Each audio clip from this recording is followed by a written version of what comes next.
ஒரு அழகான 1 வயது உடைய பெண் குழந்தை தனது வீட்டின் தோட்டத்தில் தினமும் விளையாடுவாள்.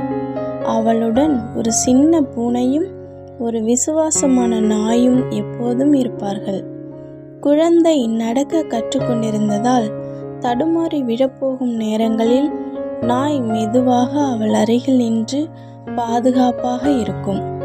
பூனை அவளுக்கு அருகில் உரசிக்கொண்டு சிரிக்க வைத்தது.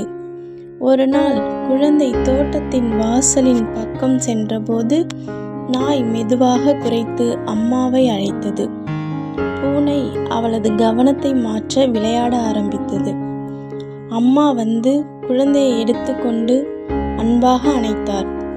அந்த நாளில் இருந்து அந்த குடும்பம் செல்ல பிராணிகள் கூட நம் குடும்பத்தின் பாதுகாவலர்கள் என்பதை உணர்ந்தது.